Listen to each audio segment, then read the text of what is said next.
Lots of big international news happening over the weekend. The U.S. has revealed China's been operating a spy base in Cuba for years.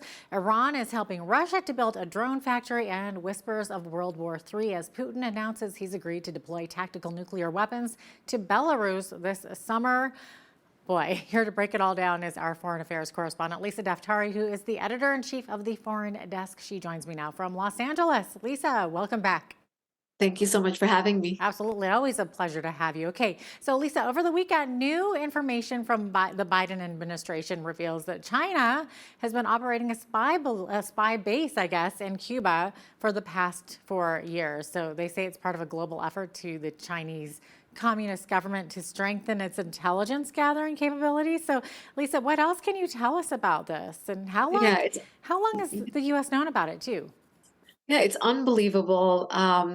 It's not on. I should say. I should start with this. It's believable because we know what China is up to. They're actually here in the United States. I'm sure they're in Canada. They have their operatives in all facets of American life, and we know that they have interns that they send out to Congress. We know that they're operating in our universities, in our labs, and the list goes on. They even had their own de facto intel gathering police force in New York City. It wasn't really a police force. It was more like a mafia that was controlling dissidents and what they were up to and all their activities. So the fact that there is such a thing is not surprising, but it's surprising that the United States, calmly reports about this and says, well, now we know, but they've been operating since 2019. And then the question is, where else are they operating, right? And what else are they up to? And what is their ultimate goal? The fact that we know that they're on the march, the fact that we know that this is their endeavor, is the first step. I mean, how are we going to curb the growth of China? It's probably the number one threat in terms of our foreign policy right now, and being ignored in many ways. We're actually watching them continue, and then we ask, what's China's next step, not as to what we will do in our next step to combat this growing threat. You say this base is about 4 years old. How long has the U.S. known about this? Well, the report that just broke is only a few months old, I believe. As to how long the U.S. government has known about it, well, that's for the U.S. government to be more transparent and tell us about that. But that's what we have for today. Okay, all right. And then speaking of, some newly declassified documents from the U.S. Embassy provide proof of contact between American representatives and Iranian aides to the Ayatollah. So these documents show that these Iranian aides engaged with Washington before and after Khomeini came into power. Yeah, so this is over 44 years old. And the reason why this is so important right now is because the United States has decided not only will it not support regime change, it says that we don't get involved and we don't support regime change. When you're watching for 8 months, the people of Iran tell us that they want regime change. We don't have to make such a case for them. The Ayatollahs make the case themselves with all the executions and poisoning of young school children, killing of peaceful protesters, and the way that they have handled not only human rights, but their nuclear program. I mean, they were in a deal and they were enriching uranium upwards of 80%. We know that they're working on a weapons program, and we know they've put billions of dollars into global terrorism, but yet now, not only does the United States not want to support regime change and support the people's movement, they've actually admitted this week that they have had sideline conversations with Iran's regime to get back into another nuclear deal. They have met in Oman. They have met on the sidelines of the United Nations General Assembly. And of course, we know that that is what they're aspiring to do. The Biden administration wants a deal with Iran's regime, and they do not want to support regime change. These latest documents reveal that the Carter administration not only supported the fall of the Shah, which was regime change, but they actually had a part in it, meaning that they met with Khomeini, that he's the architect of the Iran revolution, and he came in the aftermath of the Shah of Iran. They met with officials that surrounded him or his advisors before and after he came into power, signaling the fact that Carter had much more of a role in detoppling and toppling and dethroning the Shah of Iran. And this is, of course, the talk about reviving that 2015 nuclear pact, right? And I guess just on Sunday, Khomeini was quoted as saying that there's nothing wrong with that nuclear deal in the West.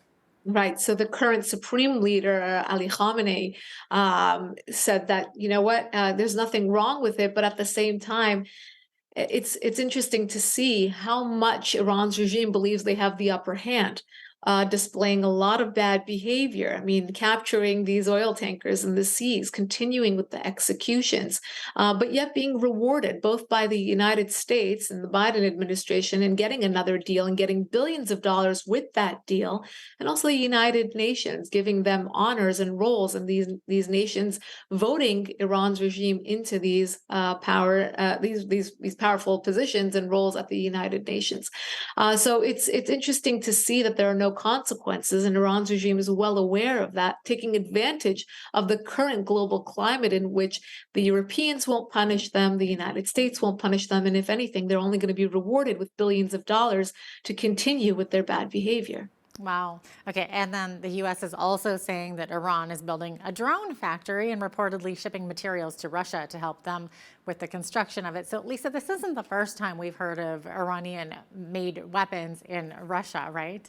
No, and that's exactly it. We know that we have seen, according to the Ukrainians, Iranian-made weapons made, sold, shipped to Russia to use in its invasion of Ukraine. So let me just paint this picture and connect the dots for you a bit more. The United States putting billions of dollars and giving military aid to Ukraine, of course, to defend itself against the Russian invasion.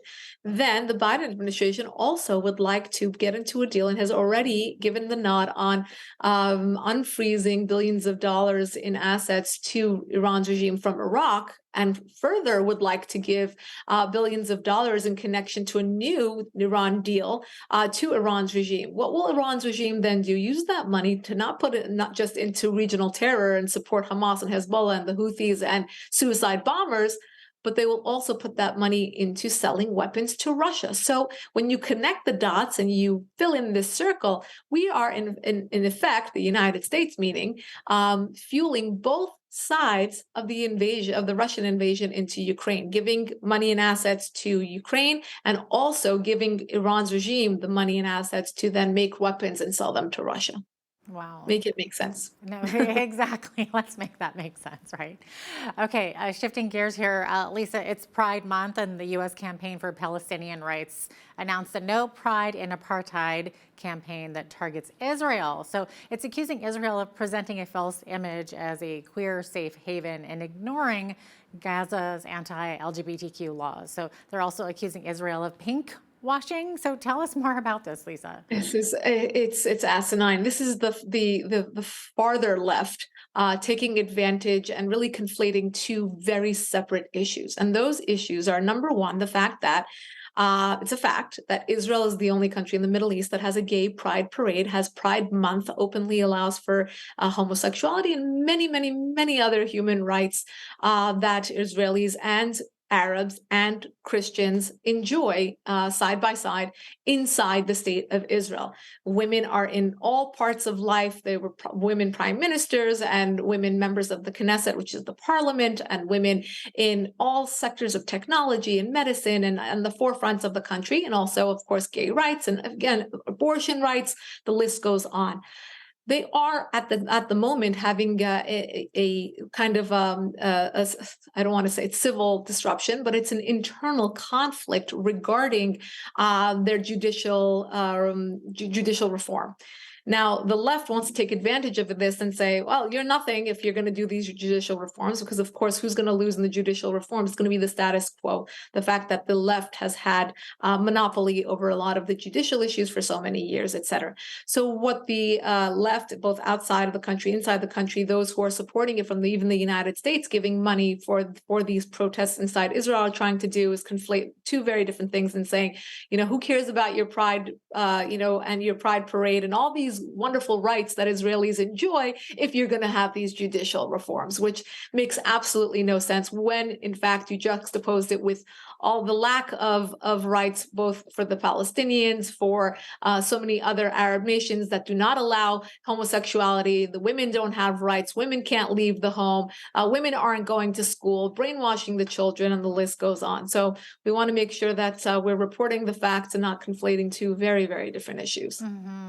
Okay, Lisa, some sad news. At least 22 children are among the dozens of people killed and wounded from an explosive device that was detonated during a recreational soccer game in Somalia on Friday. And later that same day, it looks like 9 people were killed and 10 others injured in a terrorist attack at a luxury resort also in Somalia. So, Lisa, who's responsible for these heinous actions?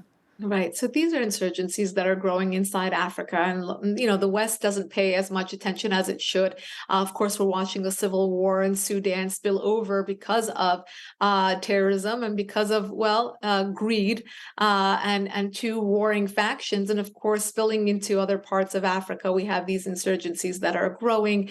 Inside Somalia, we've always had issues of these smaller insurgencies growing. These are basically splinter groups that peek their heads once in a while to have these one-off attacks and to gain street credit, to gain followers and recruits, to gain money and donations from other, terror sympathizers. And here we have it in Somalia, terrorism growing. And, again, we're not paying attention much to that part of the world. And we see these insurgencies grow. And these are where political vacuums then grow and other bad actors like Russia, like China, are able to swoop in and gain control of these areas, giving them infrastructure, giving them schools, buying them internet, and then gaining more access, more hearts and minds, and of course, more power on the global map. So this is the issue with not paying attention to these parts of the world where these insurgencies are in fact growing. Oh, definitely. Okay, Lisa, there are whispers of World War III as Putin announced that he agrees to deploy tactical nuclear weapons to Belarus in July. So Putin is reportedly saying the U.S. and its Western allies are pumping arms into Ukraine as a proxy war aimed at bringing Russia to its knees. So what can you tell us about this? Right. So it's obviously targeted towards Ukraine and being able to do whatever it can to flex its muscles. We knew that we would get to this kind of fork in the road. And there have been many forks or maybe splinters along the road, but the main fork that we will come to is whether Putin will sit down for some sort of compromise or ceasefire, or if he's going to up the ante, and then we will see a significant climax in the war to take him to victory. As everyone has said, I'm not the first one to say it, it's surprising how long this war has taken, because we would think that if Russia would invade Ukraine, if someone told you this 5 years ago, you would think it would take them about 24 hours to get the job done. But of course, we see a lot of obstacles along the way. Terrain issues, military, the size of their military not being able to handle it, having many casualties, etc. And of course, the West supporting Ukraine has bought them some time. So in fact, this has dragged on for over a year, and this is where we're at now. So Belarus had basically promised that they would be involved, and they would be on obviously Russia's side, providing them some sort, another foothold in the region. And now Russia has announced that it will, in fact, and has, in fact, been shipping arms to Belarus. And in July, will start deploying from there as well. So dragging Belarus into this war, again, escalating the war and yet giving it another facet. So we shall see what this will do in terms of the entirety of the war. Yeah, crazy. How likely are these whispers to become shouts of World War III, Lisa? What do you think?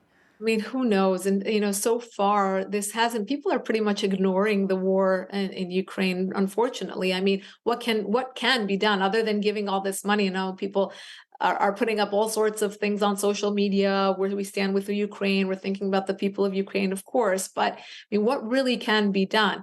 A lot of political leaks have indicated that there is no chance, obviously, and it doesn't take a leak or a genius to tell you that the Ukrainians don't really stand a chance. But what has taken so long in terms of Putin's strategy? Why hasn't this been a shorter fight? Why is he dragging other countries into it? That's where we're worried that this will escalate into something much bigger when it doesn't have to. And then who then will get involved to curb Russia at that point? Will anybody else get involved? Or will they sit back and allow Russia to go on this rampage? And that's really the message.